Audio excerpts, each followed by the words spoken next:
আসসালামু আলাইকুম। টিভিপি story teller চ্যানেলে সবাইকে স্বাগত জানাচ্ছি। আজকে অত্যন্ত বেদনাহত হয়ে আরও একটি বিষয় নিয়ে আমার দর্শক যারা রয়েছেন, যারা অডিয়েন্স আছেন, তাদের সাথে শেয়ার করার জন্য, আলোচনা করার জন্য যুক্ত হয়েছি। কিন্তু আসলে বলার মতো কোনো ভাষা, শব্দ এই মুহূর্তে আসছে না যে কি বলে আমরা সান্ত্বনা দেব আমাদের সেই পরিবারগুলোকে, সেই মা বোনদের, সেই বাবাদের, সেই ভাইদের, যারা তাদের পরিবারের ছোট্ট শিশুটিকে আজকে বিমান দুর্ঘটনায় হারিয়ে ফেলেছে। আমরা আজকে দুপুরের পর থেকেই বাংলাদেশের ইতিহাসে এক অন্যতম দুঃখজনক ট্র্যাজেডি, দিয়াবাড়ি জেট ক্র্যাশ অথবা দিয়াবাড়ি ট্র্যাজেডি যাই বলি না কেন, মাইলস্টোন স্কুলের ছোট্ট ছোট্ট বাচ্চাদের ওপর যে যুদ্ধ বিমান বিধ্বস্ত হয়েছে, সেই দৃশ্যগুলো বারবারই আমাদের চোখে ভেসে উঠছে। এবং আজকে আমরা যারা নিউজ কাভারেজ করছিলাম, নিউজ রুমে ছিলাম, আমরা কিন্তু সারাদিন এই দৃশ্যগুলো দেখে দেখে একেবারেই এই রাতের বেলায় কিন্তু অত্যন্ত মানসিকভাবে ভেঙে পড়া অবস্থায় রয়েছি। এবং আমাদের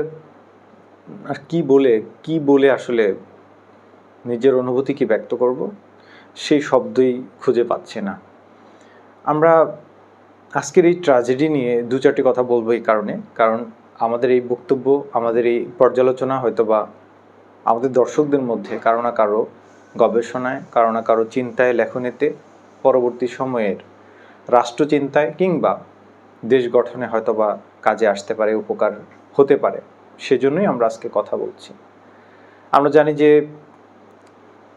যে F-7 BGI যে প্রশিক্ষণের যুদ্ধ বিমান বলা হচ্ছে, সেটা প্রশিক্ষণের জন্য বাংলাদেশ সরকার 2011 সালে 16টি বিমান একত্রে চীন থেকে কিনেছিল। সেই ক্রয়কৃত যুদ্ধবিমানগুলো মূলত বাংলাদেশের আর্থিক, যে বাংলাদেশ যে একটা দুর্নীতিগ্রস্ত রাষ্ট্র, সে কারণে আমাদের সামরিক বাজেট অত্যন্ত নিম্নমানের হওয়ার কারণে চীনের, রাশিয়ান এক ধরনের জেটের কপি করা এই যুদ্ধবিমানগুলো কিন্তু বাংলাদেশ ক্রয় করেছে। প্রায় ওই সময়ের টাকার হিসেবে 60 থেকে 65 কোটি টাকা ফার্ড F-7 BGI-তে খরচ হয়েছিল। এবং এর পূর্বে 1980 দশক থেকেই মূলত বাংলাদেশ সরকার চীন থেকে এই সিরিজের কিংবা এই মডেলের যুদ্ধবিমান বাংলাদেশ বিমান বাহিনীর জন্য কিনেছে, প্রশিক্ষণের জন্য কিনেছে। যদিও এটা এত নিম্নমানের যে এটা আসলে কোনো দেশ প্রশিক্ষণের জন্য বর্তমান সময়ে ব্যবহার করে না। 2025 সালে তো প্রশ্নই আসে না।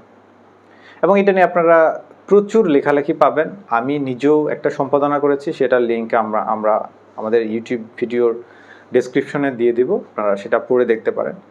এই মডেলের যুদ্ধবিমান এই পর্যন্ত বাংলাদেশে আজকেরটা সহ প্রায় 4টি দুর্ঘটনার শিকার হয়েছে। এবং প্রত্যেকটাতেই কিন্তু পাইলট, কিন্তু একটাতে সম্ভবত পাইলট বেঁচে আসতে পেরেছিল, কিন্তু পরবর্তীতে সে মারা গেছে কিনা সেটা আমি নিশ্চিতভাবে বলতে পারছি না। কিন্তু বাকি সবগুলোতেই কিন্তু পাইলট মৃত্যুবরণ করেছে। এবং এই ঘটনা আজকেই ঘটেছে এমন না, এর আগেও হয়েছে। তবে এর আগে হয়তো বা সাধারণ মানুষের হতাহত, নিহত হওয়ার ঘটনা ঘটেনি, সে কারণে আমাদের হয়তো স্মৃতিচারণে এই ধরনের কোনো কিছু নেই।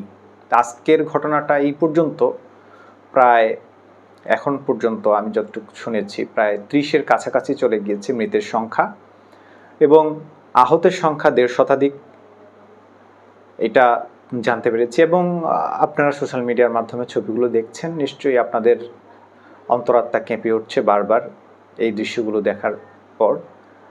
তো আমরা এখানে আজকে 3টা দৃষ্টিভঙ্গিতে কথা বলবো।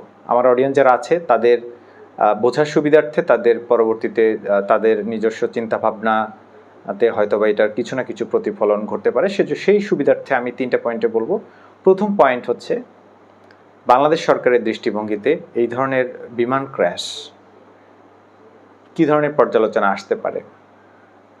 আমরা ইতিমধ্যে অন্তর্বর্তীকালীন সরকারের প্রধান উপদেষ্টা সহ উপদেষ্টা মণ্ডলীর সদস্যবৃন্দ সহ সরকারের উচ্চপদস্থ এবং বাংলাদেশ সেনাবাহিনী, বাংলাদেশ বিমান বাহিনী সহ সামরিক বেসামরিক বিভিন্ন ব্যক্তিবর্গ এই ঘটনায় তাদের অভিমত ব্যক্ত করেছেন, শোক সন্তপ্ত পরিবারের প্রতি সমবেদনা জানিয়েছেন।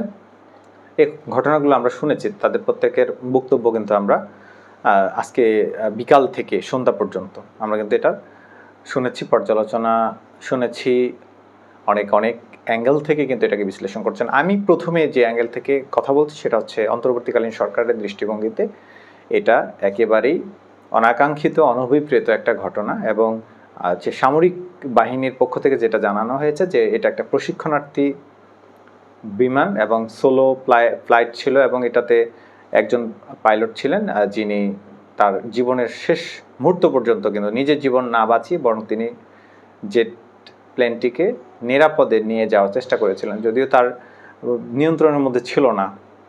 মানে এটার যান্ত্রিক ত্রুটি এমনভাবে ছিল, আমরা যতটুকু জানতে পেরেছি যে যান্ত্রিক ত্রুটির কারণে তিনি কমান্ড দিচ্ছেন কিন্তু জেট সেটা নিচ্ছিল না, সে কারণেই মূলত নিয়ন্ত্রণ হারিয়ে বিমানটি মাইলস্টোন স্কুল অ্যান্ড কলেজের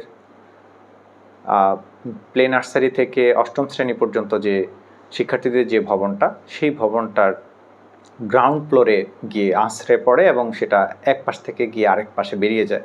সোশ্যাল মিডিয়াতে আমরা F7 BGI বিমানের যে ছবিগুলো আজকে দেখেছি বেশিরভাগই হচ্ছে AI দিয়ে তৈরি, সেগুলো সঠিক না, আপনারা খুঁজে নেবেন সঠিক বিমানের ছবি কোনটা ছিল। এবং বিমান পুরোপুরিভাবে পুড়ে ছাই হয়ে গিয়েছে এবং এত বেশি অগ্নিদগ্ধ হয়েছে যে আসলে সেটা যদি কোনোভাবে জেট ফুয়েল ছিল, স্বাভাবিকভাবে জেট ফুয়েল পুরো অগ্নিস্ফুলিঙ্গটা তৈরির পেছনে যেটা কারণ সেটা হচ্ছে জেট ফুয়েল।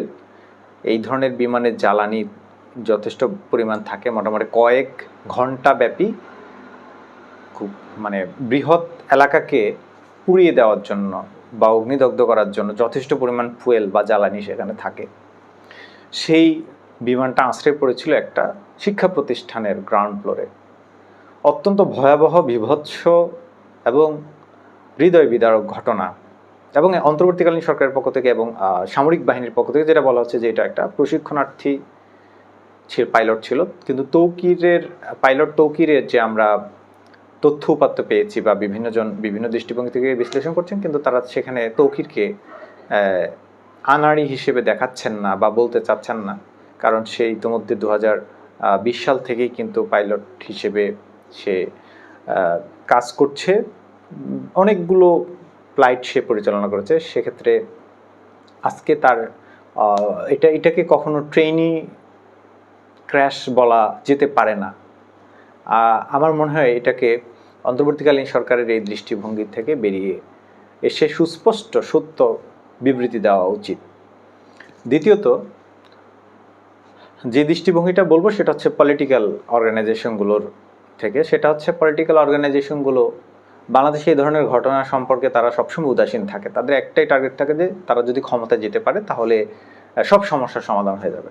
প্রত্যেকটা দলই মনে করে তারা যদি ক্ষমতায় যায় তাহলে দেশের কোনো সমস্যাই থাকবে না।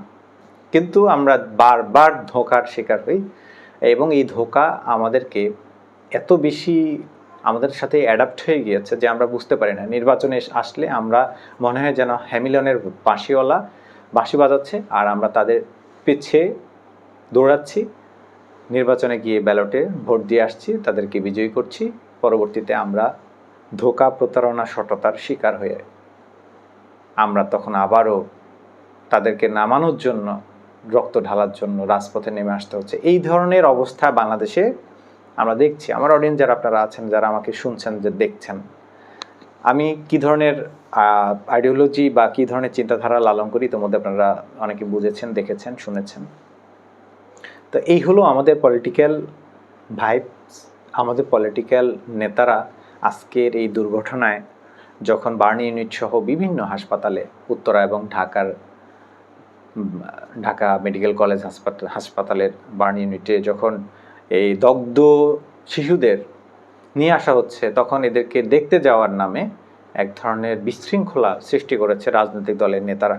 তারা রোগীদেরকে দেখার কি আছে, দেখতে হবে কেন? সেখানে ক্যামেরা, তারা তো জানে যে তারা যদি সেখানে যায়, সেখানে ক্যামেরাম্যান যাবে, সেখানে তাদের দলীয় কর্মীরা যাবে, সেখানে একটা হট্টগোল হবে। কিন্তু এই পরিস্থিতিতে যখন প্রায় অর্ধশত নিহতের ঘটনা ঘটবে, এটা আমরা প্রত্যেকেই এটা ধারণা করে নিয়েছিলাম যে এখানে প্রায় অর্ধশত ছাড়িয়ে যাবেন নিহতের সংখ্যা, সেটা জেনেও তারা আবার সেখানে দৌড়াদৌড়ি করছে রোগীদেরকে দেখার নামে। অপরাজনীতি কিংবা বিগত সময়ে সেই গতানুগতিক রাজনীতিতে কিন্তু তারা জড়িয়ে আছে। এটা হচ্ছে আমাদের এই পরিস্থিতিতে, এই যে আজকে যে দিয়াবাড়ি জেট ক্র্যাশ হলো, এই দুর্ঘটনা কিংবা যে ট্রাজিক মোমেন্ট আমরা পার করছি, এই সময় এটা কোনোভাবেই প্রত্যাশিত না। কাজেই বাংলাদেশে আসলে এদেরকে দিয়ে বাংলাদেশের সামরিক বাহিনীতে কিংবা এই ধরনের ঘটনার যাতে পুনরাবৃত্তি না ঘটে, সে আলোচনা এদেরকে থেকে আমরা কিছুই প্রত্যাশা করতে পারি না। এবং এখানে আসলে সমস্যাটা কোন জায়গায়, কেন আমাদেরকে আমদানি করতে হচ্ছে চীনের কাছে? আমাদের এখানে জিওপলিটিক্যাল ইকোনমি দুটোরই কিন্তু একটা সম্পর্ক আছে, ওতপ্রোতভাবে একটার সাথে এখানে কিন্তু জড়িত। ভূরাজনীতি এবং ভূরাজনৈতিক অর্থনীতি দুটো বিষয় কিন্তু রয়েছে। এই যে আমাদের আজকের এই F7BIG যে জেটটা ক্র্যাশ করলো, এটা কেন আমরা কিনলাম? কেন আমরা এটা দিয়েই আমাদের সামরিক বাহিনীর কিংবা বিমান বাহিনীর সদস্যদেরকে ট্রেন আপ করানো হচ্ছে? কেন ওর থেকে আমরা উন্নত মানের যুদ্ধাস্ত্র ক্রয় করতে পারছি না? আমাদের সে সক্ষমতা নেই কেন? এই উত্তরটা কিন্তু রাজনীতিতে যারা সরকার গঠন করতে চায়, যারা রাজনৈতিক দলে যারা আসে, আগামী দিনে আসবে, তাদেরকে এই প্রশ্নটা আগে ছুড়ে দেওয়া উচিত। তাদের কতটুকু সেই জ্ঞান রয়েছে, তাদের কাছে সেই তথ্য কি আছে, তারা জনগণের সামনে তুলে ধরুক যে তারা যদি ক্ষমতায় আসে তাহলে তারা সামরিক সক্ষমতার জন্য, দেশের সার্বভৌমত্বের জন্য তারা এই স্ট্যান্ড নেবে এবং এই কাজগুলো তারা করবে, এবং সেগুলো কিভাবে করবে সেগুলো পরিষ্কার করা উচিত। 3 নম্বর দৃষ্টিভঙ্গি আমি যেটা দিতে চাই সেটা হচ্ছে চলমান পরিস্থিতি। বাংলাদেশের বাণিজ্যে বড় ধরনের একটা গুরুতর জাম্পিং পয়েন্ট বলা যেতে পারে মধ্য দিয়ে আমরা এগোচ্ছি। একটা হচ্ছে যুক্তরাষ্ট্রের চাপিয়ে দেওয়া অতিরিক্ত শুল্ক, এবং এই মার্কিন শুল্ক ইস্যুতে কিন্তু অর্থাৎ আজকের দিনেই কিন্তু বাংলাদেশের অবস্থান যুক্তরাষ্ট্রের কাছে তুলে ধরা হয়েছে, এবং আশা করা হচ্ছে যে এরপরে তৃতীয় দফায় বাংলাদেশ যুক্তরাষ্ট্রের সাথে শুল্ক আলোচনায় বসবে, আবারও বসবে। এবং বাংলাদেশের যেহেতু যদি 35% শুল্ক বাংলাদেশের উপর আরোপিত হয়, তাহলে কিন্তু যদি যুক্তরাষ্ট্র তা বলছে তাদের বাণিজ্য ঘাটতি কমিয়ে আনার জন্য মূলত তারা এটা করছে, কিন্তু আমরা ইতোমধ্যে বুঝে গিয়েছি যে নন ডিসক্লোজার এগ্রিমেন্ট যেটা আমরা ইতিমধ্যে দেখেছি বিভিন্নভাবে এসেছে, এটা পাবলিক হয়ে গেছে, যদিও হওয়ার কথা ছিল না, গোপনীয় চুক্তি বাণিজ্য বিষয়ক। সাথে বাংলাদেশের জাতীয় নিরাপত্তার ইস্যু রয়েছে, সেখানে বাংলাদেশকে কি কি শর্ত দেওয়া হবে বা মেনে চলতে হবে সেগুলো নিয়ে যুক্তরাষ্ট্র বিস্তারিত আলোচনা করেছে, সেগুলো আমরা পড়েছি। সেখানে বলা হয়েছে বাংলাদেশের সার্বভৌমত্বের কথা বলা হয়েছে, বাংলাদেশের সমরাস্ত্র কেনার জন্য যুক্তরাষ্ট্র থেকে কিনতে হবে, কি পরিমাণ কিনতে হবে, বার্ষিক টার্গেট দেওয়া হয়েছে। তারপর হচ্ছে বাংলাদেশের কি কি ধরনের যুক্তরাষ্ট্রের স্যাংশন পলিসি কিংবা তাদের ট্রেড পলিসি, কোনটা ধারা মেনে চলতে হবে, কিভাবে চলতে হবে, সেটা নিয়ে তারা বিস্তারিত শর্ত আমাদের উপরে আরোপ করে রেখেছে। শুল্ক আলোচনা অর্থাৎ 35% শুল্কের বিষয় নিয়ে আলোচনার আগেই আমাদেরকে যে সকল বিষয় অমীমাংসিত রয়েছে, সার্বভৌমত্বের ইস্যু রয়েছে, দেশের সভারেন্টির কথা রয়েছে যেগুলোতে, সেগুলো নিয়ে কিন্তু বাংলাদেশ ইতিমধ্যে অনেকবার আলোচনা করেছে। তবে কার সাথে করেছে সেটা ব্যবসায়ীরা বলছেন তারা জানেন না, তাদের সাথে আলোচনা করা হচ্ছে না, তাদেরকে এই শুল্ক ইস্যুতে আলোচনা নিয়ে আসছে না সরকার, তাদেরকে ডাকছে না, তাদের পরামর্শ নিচ্ছে না, এটা ব্যবসায়ীদের অভিযোগ। একইভাবে বাংলাদেশের রাজনৈতিক দলগুলোরকে আমরা একটু দেখিনি যে এই ইস্যুতে অর্থাৎ মার্কিন শুল্ক ইস্যুতে তারা আসলে সরকারের সাথে আলোচনায় বসেছে, তাদের নিজ নিজ অপিনিয়ন স্ট্যান্ড জানিয়েছে, ওইভাবে আমরা দেখিনি। তারা আসলেই জনগণকে অজ্ঞ মনে করে, মূর্খ মনে করে রাজনৈতিক দলগুলো, সে কারণে তারা আসলে গুরুত্বপূর্ণ ইস্যুগুলো তারা জানাতে চায় না, অথচ তারা এই জনগণের ভোট নিয়েই ক্ষমতায় আসতে চায়। মানে খুবই একটা অদ্ভুত ব্যাপার যে বাংলাদেশের যাদের জন্য রাজনীতি করবে সেই মানুষগুলোকেই অন্ধকারে রেখে সবাই তার নিজ নিজ স্বার্থ উদ্ধার করতে চায়। এটাই সবচেয়ে বড় দুঃখজনক বিষয়। তো এই তৃতীয় দৃষ্টিভঙ্গিতে এসে কনস্পিরেসি তৈরি হয়েছে, এবং আজকে আমি এখনো পর্যন্ত শুনেছি যে একটা পেজ, আমি নাম বলছি না, তারা গতকালকে মন্তব্য করেছে যে একটা শিক্ষা প্রতিষ্ঠানে বড় ধরনের দুর্ঘটনা ঘটবে এবং সেখানে শিশুরা মারা যাবে, এই ধরনের একটা খবর কিন্তু একটা পেজে আসছে। পেজটা অনেকটা কি নিয়ে বলতে পারি আমরা, অনেকটা মানে আমরা যেটাকে বলি আর কি যে হ্যাকার্স গ্রুপ, সেই টাইপের মানুষদের দিয়ে হয়তো বা পরিচালিত, তাদের একটা ধারণা। আমি জাস্ট এটা একটা পয়েন্ট বললাম। সেকেন্ড আরেকটা পয়েন্ট হচ্ছে বাংলাদেশের সমরাস্ত্র বা যুদ্ধাস্ত্রগুলো আমেরিকা থেকে যাতে কেনা হয় আগামী দিনে, সেটার জন্য আমেরিকার পক্ষ থেকে বাংলাদেশকে দেওয়া শর্ত রয়েছে। এটা নন ডিসক্লোজার অ্যাগ্রিমেন্টের মধ্যে এই ধরনের কিছু পয়েন্ট এসেছে। তো কাজেই অনেকেই বলছেন যে এটা এই সময়ে এই দুর্ঘটনাটা এইভাবে ঘটা হতে পারে, এটা হয় বিশ্বে বিভিন্ন দেশে বিভিন্ন সময় হয়েছে, যে বিভিন্ন দেশের গোয়েন্দা সংস্থা এই ধরনের দুর্ঘটনার পেছনে দায়ী থাকে এবং তারা পেছনে কলকাঠি নাড়ে। আমি আবারও বলছি এটা কনস্পিরেসি, এবং এটা আদৌ সত্য কিনা জানি না। তবে বিভিন্ন মহল থেকে আজকে আলোচনা হচ্ছে যে বর্তমানে চীন এবং আমেরিকা দুটো দেশকে বাংলাদেশ সন্তুষ্ট রেখেই কিন্তু বাংলাদেশ এগিয়ে যেতে চায়, তার অর্থনীতিকে একটা শক্ত অবস্থানে ধরে রাখতে চায়। কিন্তু সেটা আসলে কতটুকু পারবে সেটা বোঝা যাবে। আমরা হয়তো বা এই 1-2 মাসের মধ্যেই বুঝতে পারবো যে বাংলাদেশ কিভাবে ঝুঁকছে, কতটুকু কোন দিকে ঝুঁকছে, সেটা আমরা বুঝতে পারবো। এবং এই ধরনের একটা ক্র্যাশ হয়েছে।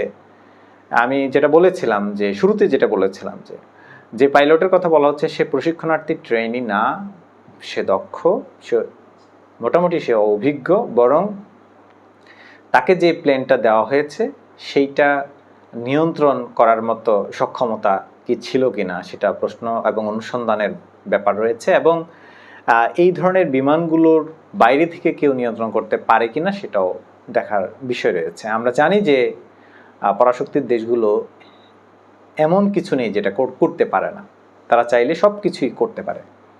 তো এই 3 নম্বর দৃষ্টিভঙ্গিটা কনস্পিরেসি হলেও এখান থেকে আমি এটা নিয়ে একটা লেখা লিখেছি, এটা আগামী দিন অর্থাৎ আগামীকাল মঙ্গলবার পত্রিকা আসবে। সেখানে আমি যেহেতু কিছু বিষয় আছে যেটা আমরা ক্লিয়ারলি বলতে পারবো না, এখন আমাদের কাছে যথেষ্ট তথ্য উপাত্ত না থাকলে তো আমরা যে কোনো বিষয়ে মন্তব্য করতে পারি না। তবে আমরা সেখানে বলার চেষ্টা করেছি যে আসলে আমাদের সংকটটা কোন জায়গায়।